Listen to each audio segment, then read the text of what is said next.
আসসালামু আলাইকুম। আশা করি তোমরা সকলে অনেক অনেক ভালো আছো, আনন্দে আছো, সুস্থ আছো। তো আজকে আমি তোমাদের একেবারেই নতুন একটা রেসিপি করে দেখাবো। রেসিপিটি ভালো লাগলে চ্যানেলটিকে সাবস্ক্রাইব করে দিয়ে পাশে দেখো।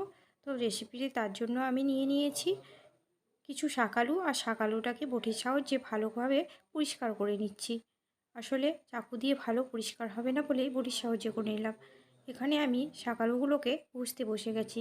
এগুলোকে একটু ভালো করে ঘষে নেব। আসলে এটাকে আমি খুব গোল গোল আকার দেখো ঘষছি।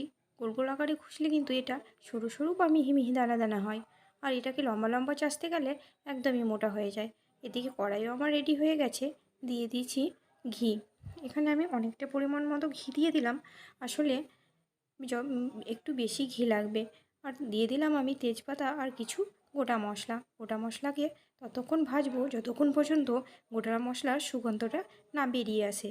আর এটা কিন্তু চাষাচাষির ঝামেলা ছাড়াও বানানো যায়। এটাকে ছোট ছোট করে টুকরো করে মিক্সির সাহায্যে পেস্ট করে নেওয়া যেতে পারে, তারপর বানানো যেতে পারে। কিন্তু আমি ওভাবে একদমই বানাই না, কারণ আমার ভালো লাগে না। এভাবে বানালে কিন্তু মুখের মধ্যে দানা দানা ভাব আসে, আর চাচি চাচি মনে হয় খেতে। তো গন্ধটা বেরিয়ে গেছে।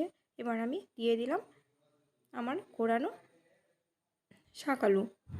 এবার ততক্ষণ পর্যন্ত নাড়তে থাকবো যতক্ষণ পর্যন্ত এই শাকালুর মধ্যে যে জলটা আছে শুকিয়ে না আসে।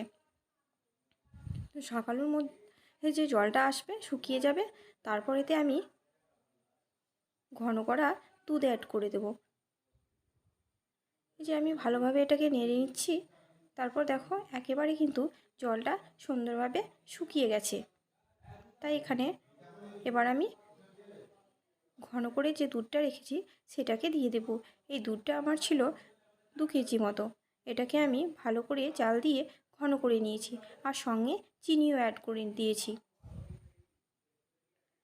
তো এই যে শাকালুর হালুয়া একেবারে অসাধারণ লাগে খেতে, খুবই সুন্দর, এতটাই টেস্টি যে বলার নেই। তোমরা এভাবে কিন্তু একদিন শাকালুর হালুয়া ট্রাই করে দেখতে পারো। দেখবে তোমাদের শাকালুর হালুয়া অবশ্যই ভালো লাগবে। একেবারে একটা নতুন স্বাদ। তো এই যে আমি দুধ দিয়ে দিলাম, তারপর আমি দিয়ে দিব ঢাকা।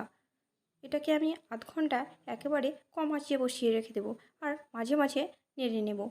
তো দেখতেই পাচ্ছ একেবারে কিন্তু দুধটা শুকিয়ে এসেছে, আর খুবই সুন্দর রং হয়েছে।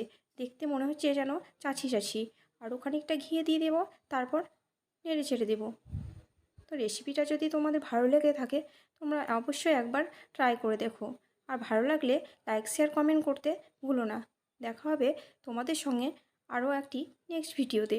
সবাই অনেক অনেক ভালো থেকো, সুস্থ থেকো। আল্লাহ হাফেজ।